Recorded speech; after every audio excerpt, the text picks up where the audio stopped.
Hey, it is Ryan Seacrest. There's something so thrilling about playing Chumba Casino. Maybe it's the simple reminder that with a little luck, anything is possible. ChumbaCasino.com has hundreds of social casino-style games to choose from with new game releases each week.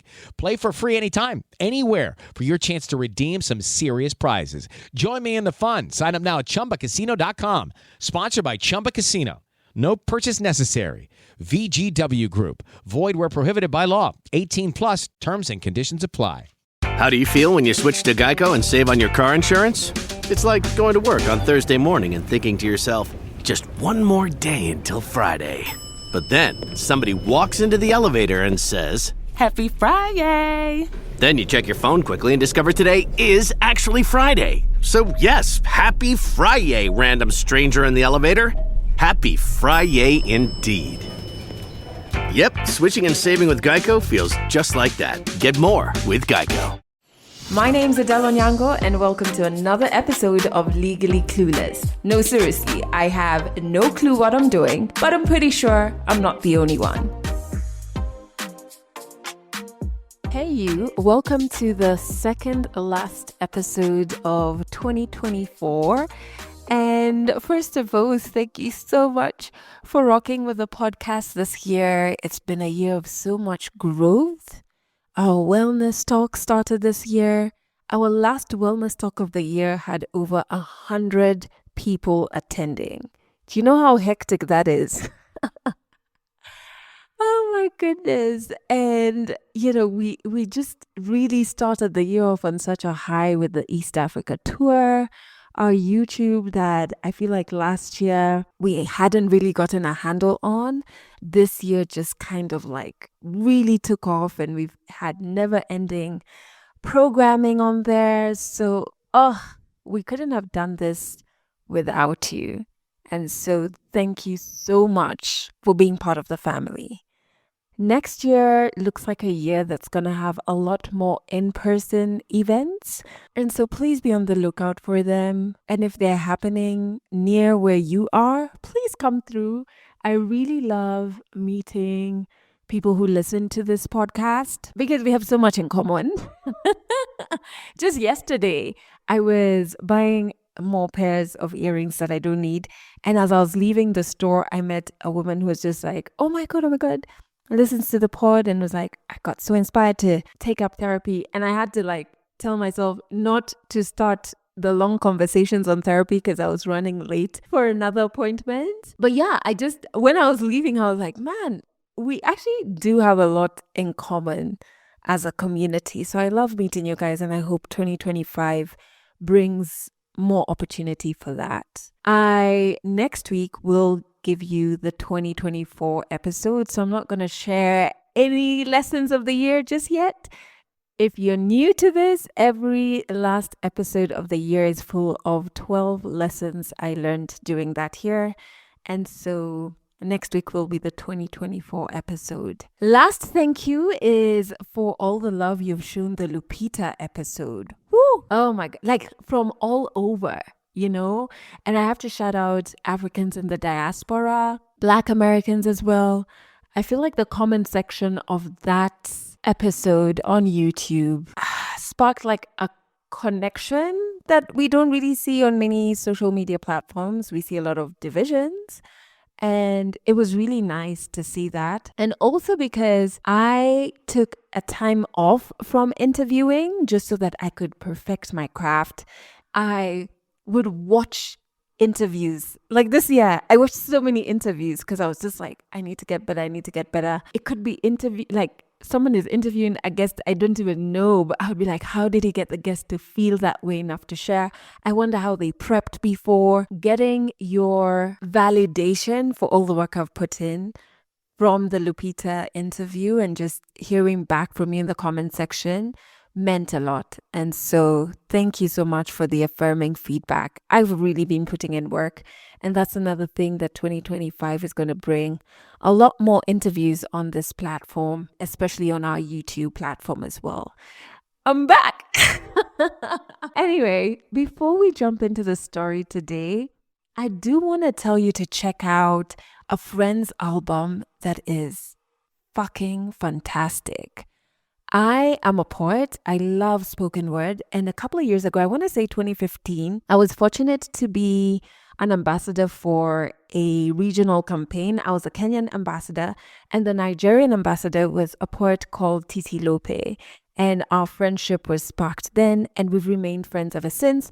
And guess what? I even met her last year in New York at a conference. Like, it was so good seeing her, just because like I have loved so much of her work. In fact, I've shared one of her pieces with you before as a song of the week.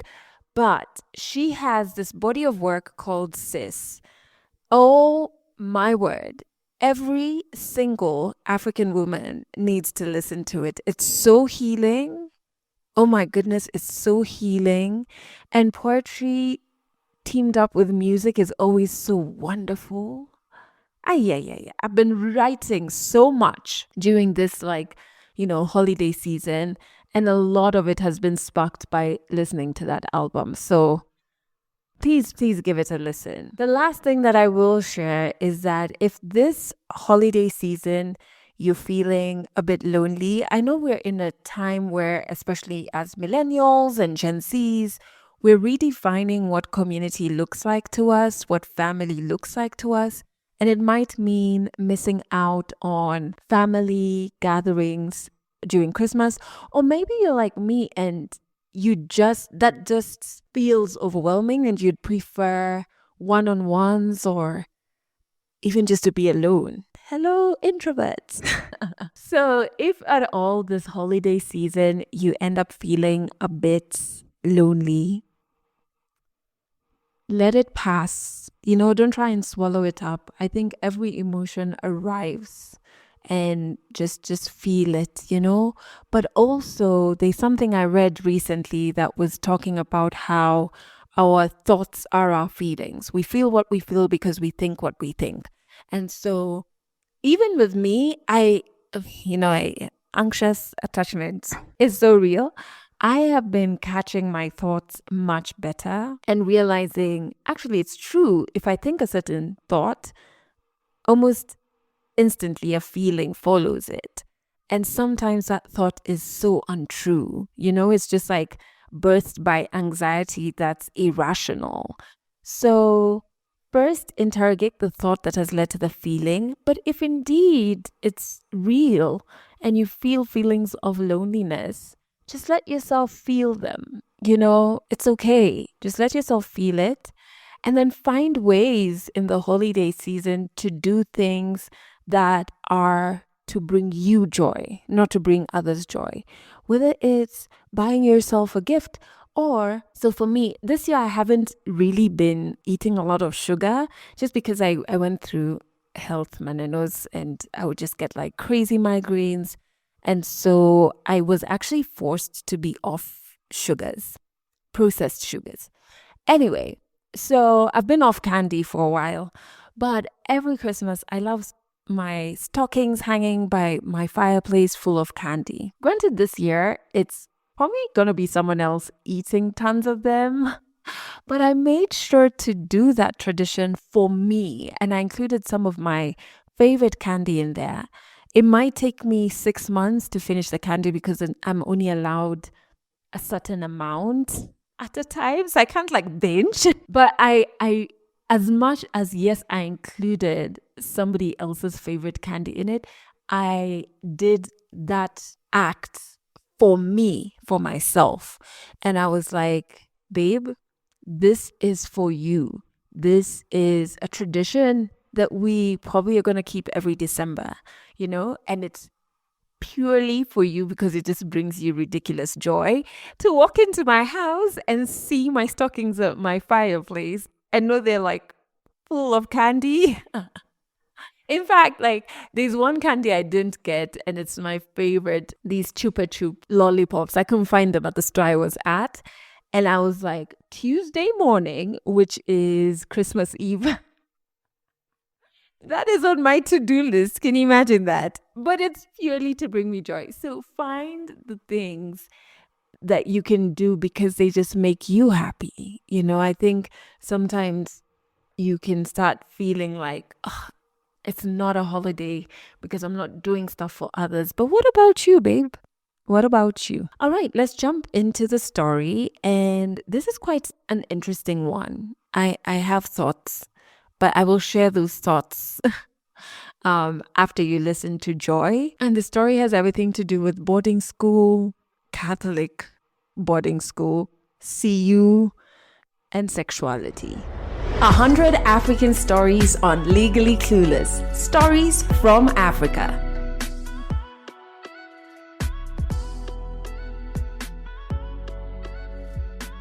So basically, I've been born in Nairobi, raised in Nairobi. Most part of my childhood, I was actually a really good part of 0 to 10.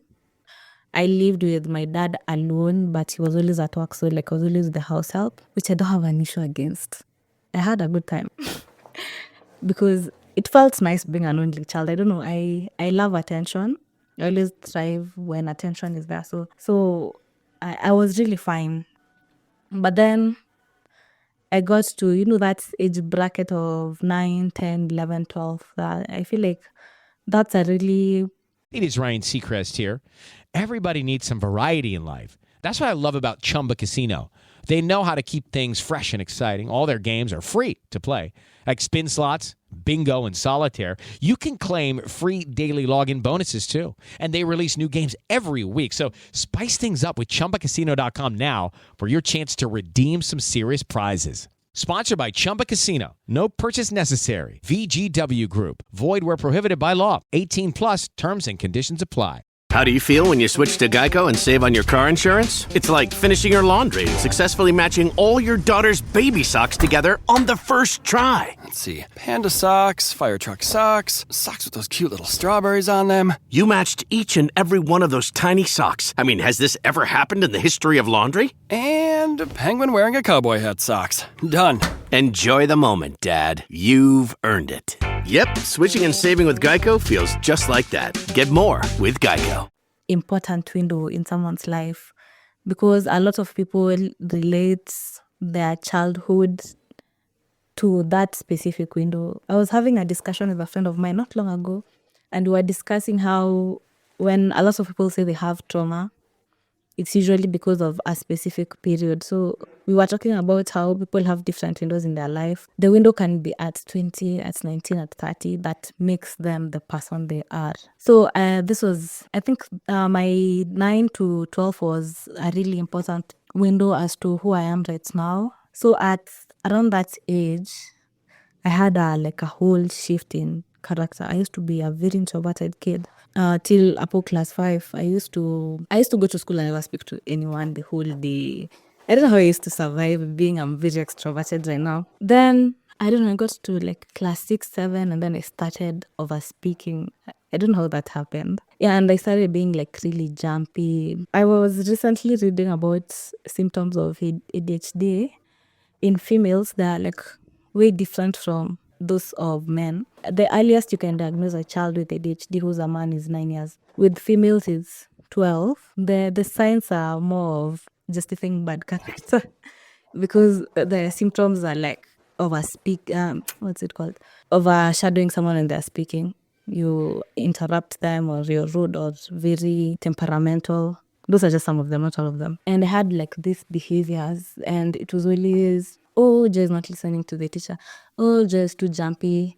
Hezi kaa chini asome. But I used to be number 1, so I don't know what the problem was. Yeah, but then, I don't know, I used to say when I grow old, I want to start a club for extroverts so that you can support each other. You guys don't know what extroverts in school. Because it was always, first of all, when you joined high school, it was always when something wrong is done in my class, we don't look at any other person. We're looking for Joy.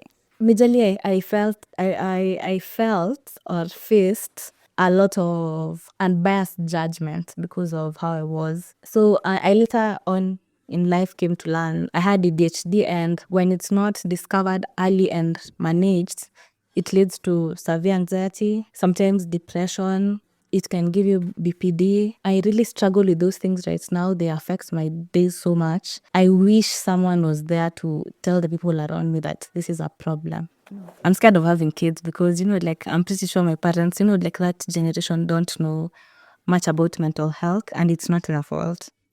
So I'm scared of having kids because I might not understand something they're going through, and it will affect them to that extent. Going into high school, I didn't go to my dream school, but I had a 400. Now it was 400 for Matiangi. Those were a lot of marks. So I went to some school in Nyeri. It was a Catholic school, and Catholic schools and how strict they are, which was okay. Though I wanted to go to Mary Hill, but I didn't want to go to Mary Hill. I wanted to go with my primary best friend. Form 1 was pretty okay for me, though I was not the one. I won't blame ADHD. I was just a bad kid. I think adjusting was like a bit hard for me. Though I don't have social anxiety. Why was it hard? I don't know. Adjusting maybe to the environment and new people that I've not seen before in my life was a little bit hard. And I don't know, it got me to the spirit of rebellion. So I remember I did my first punishment 2 weeks after I had joined school. And okay, it was something small though. I was applying German red during night prep. The next week, I got in trouble because I didn't go for mass. I had never gone for mass since open school, and we had mass every morning. During mass, I used to go to the dorm to sleep because I can't really. I was just being a bad person there. But then my results were really bad, really, really bad. But somehow it was not stressing me, to be honest. And I had this bad habit in high school. I've always been pushed to study hard, which I think is like really good parenting. But it got to a point I never felt like I was studying for myself. It got to a point where I felt like I was studying for my parents. So if they piss me off, I'm not studying, I'm going to fail. That was a really bad way to live.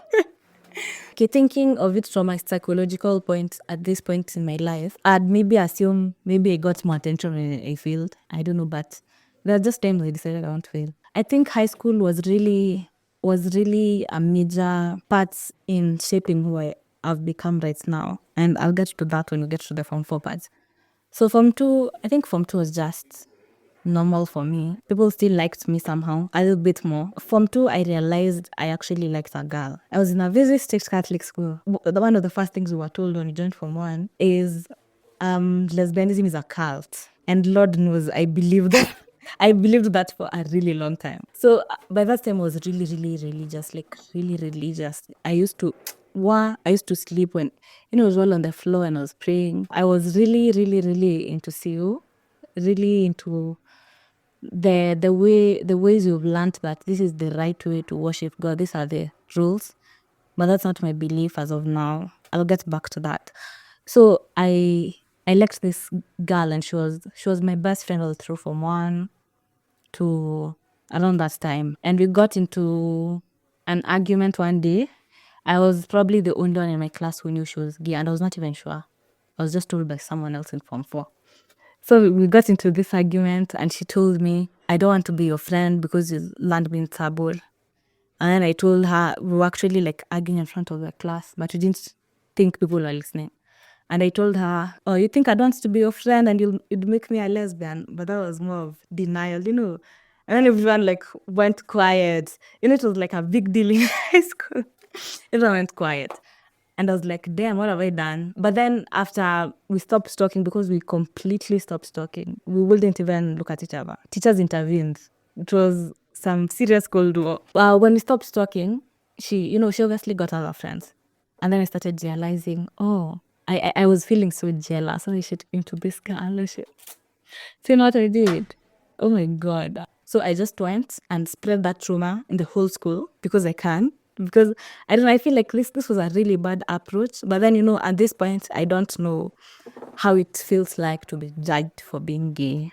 And I feel like that karma came back. Yeah, so people stopped talking to her. People stopped hanging out with her. Teachers used to treat her so badly. And I think at this time I had not realized the intensity of what I'd done. Yeah, but I didn't realize, like when I was saying it was not like intentional. But then it's got this girl into a lot of trouble. She ended up being suspended or expelled. I don't mention to him, she never came back. But by then we had patched things up. But she didn't know what I had done. Later on in life, she learned. Actually, like way after I had finished high school. Yeah, and she blocked me. But that's okay. After I stopped talking to this girl, at this time, I don't know. I have feelings for her. I just like feel something really intense towards her. I don't know what it is. Because I didn't even understand how like lesbianism worked or what it was exactly. The thought of two girls kissing didn't add up because, we don't grow up seeing these things. So I never like thought of it at all.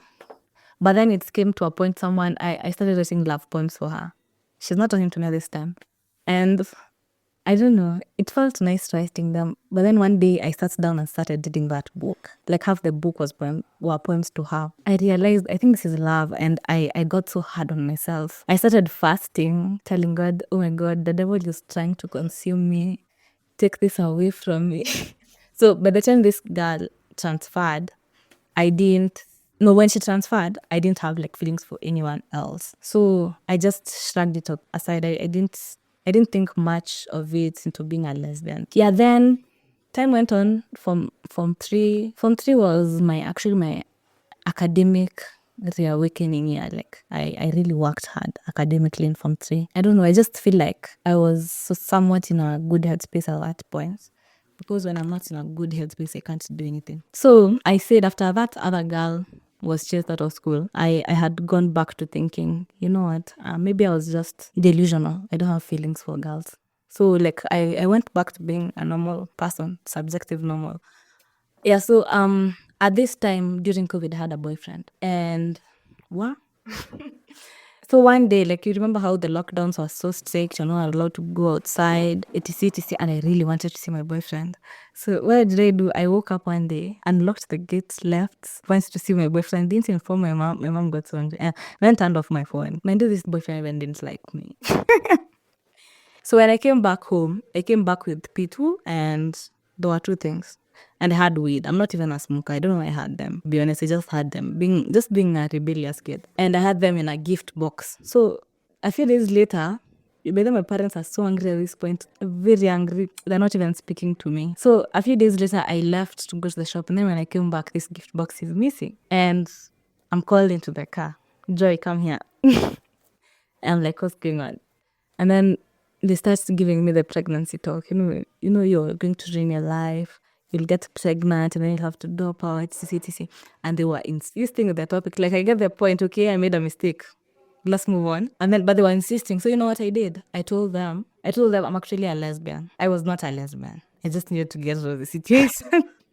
So I went to conversion therapy, which I didn't need. I was taken to therapy, they work on it. No, I told them I'm a lesbian and I need their help. I need to talk to someone. They should take me to a therapist. They forgot that story. By the boyfriend left me, I think that week.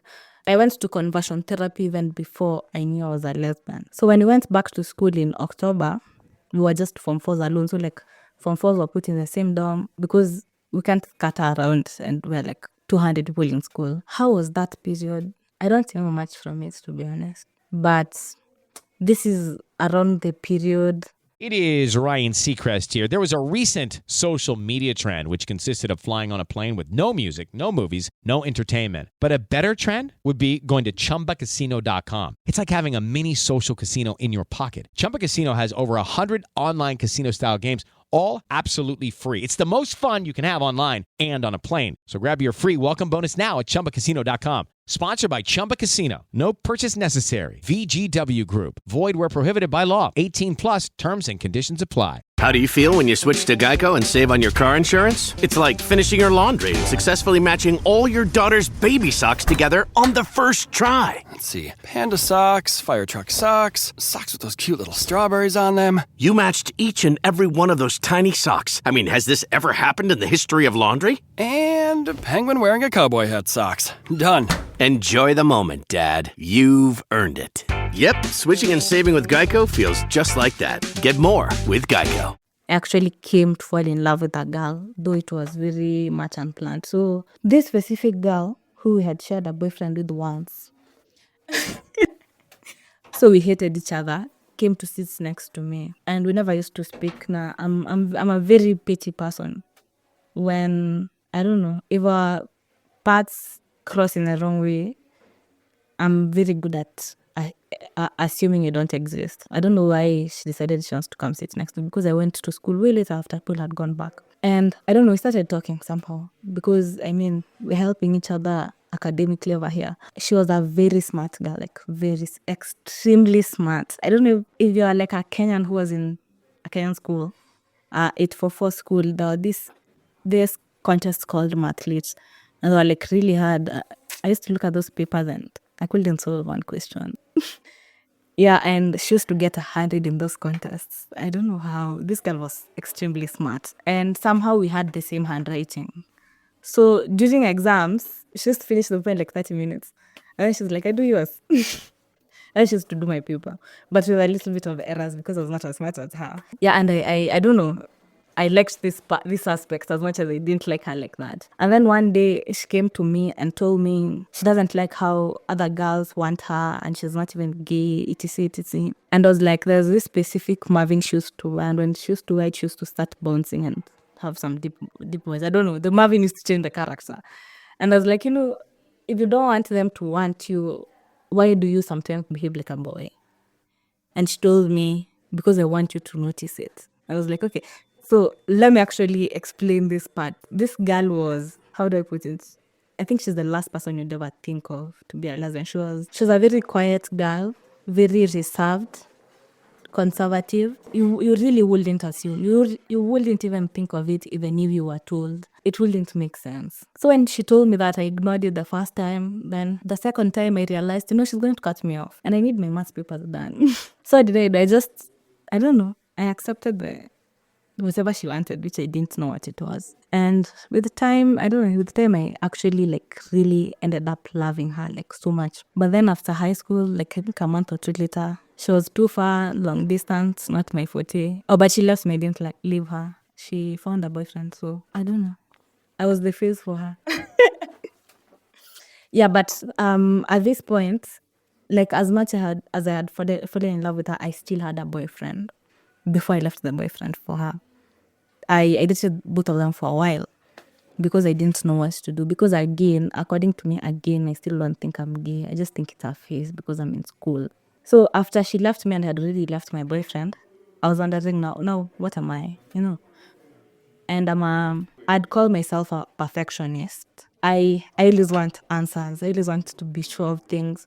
I always want to know. I'm not the go with the flow kind of person. I want a label on what I'm doing or etc. So at that point, I don't know, it's this age in your life that you crave love like so much. So it's like now, I really want to be loved, but who am I going for? Am I going for a woman or a man? And somehow I ended up with a woman. I just met this amazing girl and I don't know, we became friends and the rest happened. But then, as I said, I'm finishing my law school. I don't know, getting into now the career fields, and in start of university, I didn't think much of it. Like it was cool. I know I love women. That I know, and I know because I've tried men and I know what is for me. And this is a very unpopular opinion. You see how people say I'm straight or I'm gay. I don't think you know if you've not tried both sides, because I never thought I'd be gay until I actually tried it. You don't know if you have not tried it. I don't know. I believe that. Yeah, so like I know this is what I am comfortable with. This is what I love. But then you look at something like a career of mine in the real world. It wouldn't work with me being openly gay, because something as small as you not having a husband can make you not become like a CEO. They'd say something like, like our customs, etc. You can take care of a family, you can take care of a company, So right now, I feel like I was a very openly gay person, but now I have to be pushed back to the closet because first of all, for my legal career.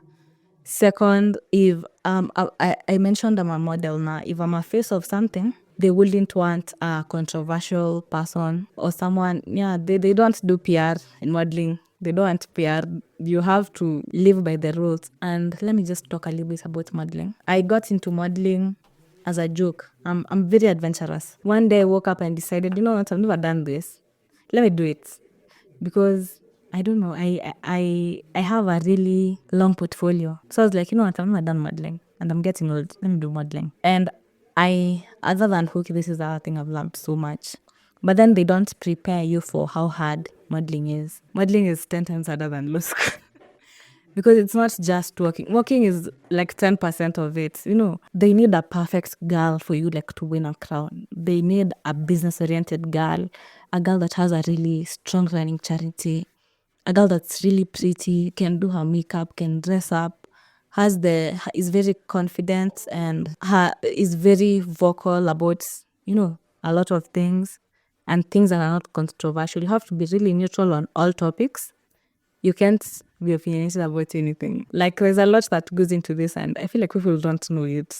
People just think of a model as this is a pretty and dumb girl. You really have to be pretty with the brains because they need you to know about climate change. They need you to know about LGBTQ, and you can't be opinionated about anything. They need you to know about like any of the wars that are the genocide, everything. So I'm at a point in my life right now where I've always told myself, okay, I personally believe I'm self-aware, but I recently started seeing a therapist again and she doesn't think I'm self-aware. I think I am. Obviously, I really want to see myself grow, accomplish these many dreams that I have, which is a lot. But then, like, you never know what will happen. But I decide to live with it. Like, I've done bad things. I've been bad to people sometimes. But I've also been a really good person. And I feel like the world needed me. As of now, one of the things I'm really working towards is I'm trying to build a foundation around mental health for children because I feel like that's something that's really, really neglected. And not like in this country, like in the world in general. Like, we always talk about how an adult should be, how the youth should think.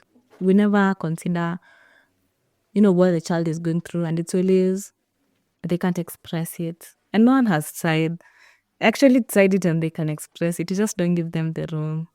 And small things such as having a child speak up and you listen boosts their confidence, their self-esteem. Right now, I'm in a point where, I need to decide what path I'm taking in life, who I'd want to be going forward, and I really don't know. But one thing I'm working on right now is my relationship with God. I'm trying to be an amazing person because a lot of people are going through things and we don't know. And for example, I've had 2 friends die of suicide this year, and we didn't know. They're always the friends you are outside with and they were laughing and they were so happy. I don't know. I just really will want to pass a message of being kind because people are really good outside here. I know we always told people are bad outside here, but people are good outside here. I don't know if you've ever decided to speak to a stranger. People get really happy when you speak to them. People really need someone to speak to. And there are not so many people who like speaking to people. I like speaking to strangers. I don't know why. But I don't know. Every time I speak to a stranger, most 98% of the time, I feel like I make their day because they really smile. You just say hi and someone is happy. Yeah, I think we should do that a little bit more. So, when my parents called me to the car on that day after I had gone to see my boyfriend, it was easy to tell them I'm a lesbian because I was not. I just needed something to use, to be honest. And that was the other big topic that would have helped me. And they were like, no, we don't believe it. You just want to get out of this. And I was like giving them evidence because I had a lot of tomboy friends. So I was like, why do you think this person comes to visit me? Why do you think the teachers complain about things and they don't tell you what they're complaining about? And somehow, coming to think of it right now, I was just fucking gay. I just didn't know it. But it was easy to tell them because by that time, I didn't think I was. It's how sometimes it's easier to lie than tell the truth. As of now, I don't know. I really hated that therapist because she was an old woman. I really don't believe in. I am really biased against the people who bring religion into therapy. We don't have to put anything on either God or the devil. Just talk to me around the thing I have an issue with. So I don't know. She used to annoy me because of that. Though we used to have our therapy sessions in hotels, so I used to get free food. But yeah, so I quit after a while. I felt like she was nagging me. She was in my business too much. She used to call me every day. Etc. I really didn't want to talk to her, so I just blocked her. And my parents never told me to go again or anything. And I'm not sure if they think I changed or I don't know. We don't have the conversation. I've never come out to them. I don't want my dad to die, please. He's very traditional. I don't want to kill him early. I just don't believe in coming out, to be honest. Like, let them assume, because they also won't ask. It's so hard for parents to ask. It's better to assume than to know, so they don't ask. My mom might suspect a little bit, because there was this era I was too bold. I used to have a lot of rainbow things. And for a minute, I was a tomboy for a while. I actually grew up as a tomboy. And then I became feminine later on in life. Actually, let me talk about that. I feel like a lot of people who talk about lesbianism are either masculine, representing women, or women that the stereotypical lesbian. It's not the girl who does makeup and wears heels and a dress and goes out, And I think the biggest challenge. It is Ryan Seacrest here. Everybody needs some variety in life. That's what I love about Chumba Casino.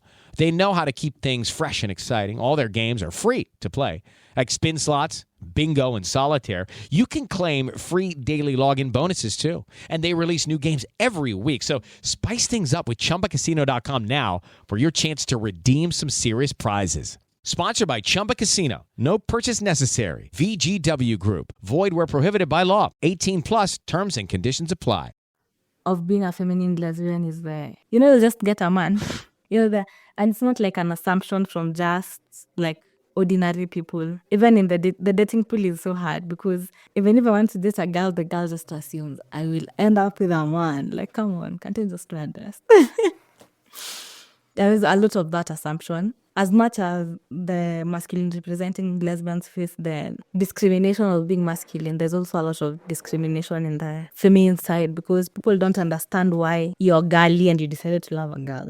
It's always, and that question is on both sides, from men, from straight people, from gays in the gay world. You always, I don't know, this is an unwritten rule. You always have to give a sign. And I really don't believe in that. You always have to, most people usually go for the rainbow bracelet or something like that, or maybe a rainbow tattoo. And I have a big issue actually with this. I don't believe in, it's okay to be gay.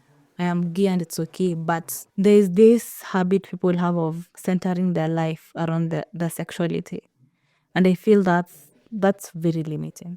You won't go to an office and someone assumes you're gay and in today's Kenya and expects to get an upper hand in something. It's okay to be gay and not have anyone know it. It's okay to be in the closet. But there are people who can't date people who are in the closet. It's okay for everyone not to know you're gay, And I feel like that's something lesbians should be told a lot.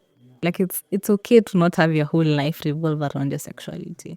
Growing up, there's this specific way I've been raised, and it's quite the contrary the person I am. And not like being in a rebellious way. It's more of I feel like a lot of people can relate to this. The version my parents knows of me and the version of myself I have are two different people. You see, there's this phrase that people use a lot, that when I have a child and they get in trouble, I want them to be the first person to call me. I feel like a lot of people in Kenya want to call their parents. And I don't know, this is majorly to my age gap. Like, I really hope when we have children, we become best friends with them. We don't constrict them to one thing or one way of living. We become open to listening to them, because I am a very hyper-independent woman. And it's because I feel like they have their version they have of me and I have my version. And it's hard for them to process the version I have of myself. So I've had to do a lot of things for myself without them being in the picture. And that includes paying a lot of things, because they don't even understand why I'm doing law and modeling. Yeah, and not just parents related, also friend related. I have a real big, I don't want to say I despise them, but that can be it. I really don't love people from my high school, at all, because these people gave me a really hard time. So in Form 4, I explained I dated this girl who looked like a really good person.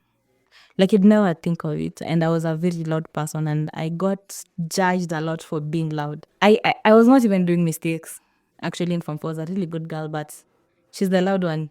She's the one who's done it, So when I started dating this girl, it was always joy made this girl gay. This girl is the one who wanted me, come on. And we actually had this period where my classmates will go to some place on Saturday at 5 p.m. every Saturday to pray for me.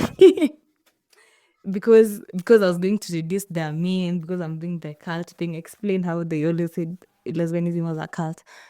And I don't know, I always felt like in Form 4 specifically, I felt really rejected. And I don't know, I think I was nonchalant by then. I don't know, it didn't hit me that hard. But when I looked at it after high school, it hit me so hard because I didn't do anything to be rejected. Like I never did anything bad to these people to face whatever they were doing, because there's a point we got to my classmates are not talking to me. Something good came out of it, to be honest. That's when I stopped needing people's validation. There's no I can do anything. Don't support me. Maybe believe in myself. I can be the only one believing in it and I will do it. It's made me get rid of the need to get validated by people. I learned that you're not everyone's cup of tea. You can never be everyone's cup of tea. Go to a space where people will love you and accept you and support you, because there are people, it doesn't matter who you are. It doesn't matter how bad you think you are. There's always a space for you. And that's something I am learning in campus, because I think it's not one person, it's not two people, it's not 10 people. There are so many people that now who support me in a lot of things. And sometimes I cry because the love is so overwhelming. Like I am currently a person who, let me give an example of, let me use modeling because that's the only competition thing I need people to attend. If I was competing in like some pageantry today, and I call those people today, I know I can call 30 people and they will come and they will show up. And for example, the first time I went to my first pageant. I told you I was just trying something new, to be honest. I was not into it, and I didn't use one bob. My friends paid for everything. That's the whole message of there's a space for you. It doesn't matter who doesn't like you. Don't need people's validation. You don't need anyone to support you. Just believe in yourself and do it. There are people out there for you. Catch more African stories in the next episode of Legally Clueless. You know, I really like how vulnerable and open Joy is. I find that to be very refreshing. A lot of people speak very loudly about the good they think they do, but not about the times they've messed up or that they did something that they're like, I probably shouldn't have done that, but I did it anyway. In fact, I feel like in my life, there's only one person I know who does that. Yeah, not too many people do that. So I loved hearing that from Joy. Listen, I have been seeing a lot of conversations online about, I used to be lesbian and I found God and blah, blah, blah, blah. This is the thing that is truly my opinion and my thoughts on this. I feel like for vulnerable communities that are vulnerable because of not who they are, but because of how society reacts to them, if you don't belong in those vulnerable communities, really ask yourself whether your opinion is doing more harm than good. That's one. And that's always been the guiding principle. And so perhaps your role is to create space for vulnerable communities to speak up or listen. Instead of talking, listen more to the people in these communities. That's one. The second thing is, I find religion to be so dangerous. I'm always reminded of a story I recorded for this podcast. I want to say maybe 2 years ago. And it was this young girl who was in boarding school and she had a bedwetting problem. If you listen to the podcast religiously, you might remember this particular story. And in school, she kept praying and praying for her bedwetting that we know later in her story, in her case, was directly linked to childhood trauma, mental, where her mind was, and ultimately a physical ailment, right? Like medication was needed. And she kept praying to God and the problem just wasn't going away. And she went through a period where she felt like she was not worthy because God wasn't healing her. That really stayed with me to date because it broke my heart. I felt like going back in time and giving her a hug back then. And it really just showed how harmful religion can be. And with religion, I used to be gung-ho. I've told you this before. I used to be gung-ho about religions that arrived with colonizers onto the African continent. And even if you like read King Leopold's letters to the missionaries, you know, when he's telling them what to intentionally do and say to Africans, I used to get so angry and just be like, why are people following this thing that was sent to harm us? But as I grow older, I've become calmer and I'm like, you know what? Maybe you find different things in your religious space. Maybe it's even just community, you know? And I keep giving the example of, say, like my grandmother, her squad of girlies, like their main social activity is church related, you know? And maybe it's community. It's a sense of belonging that as humans we desire. And maybe also we're not conditioned or socialized to question. Again, colonization, hello. And so nowadays, I'm normally like, I don't know what somebody's getting from their religion, so let them do them. My only problem is when religion is used to harm. And harm can be when it's used to disrespect somebody else's beliefs. Because just because you believe one thing doesn't mean I have to believe it. My beliefs and yours are not in competition. They can sit confidently besides each other. And if you can't, then that's a you thing, right? That's one. Or harming when violence is excused in the name of religion. Conversion therapy. What? Not cool. Very harmful, you know?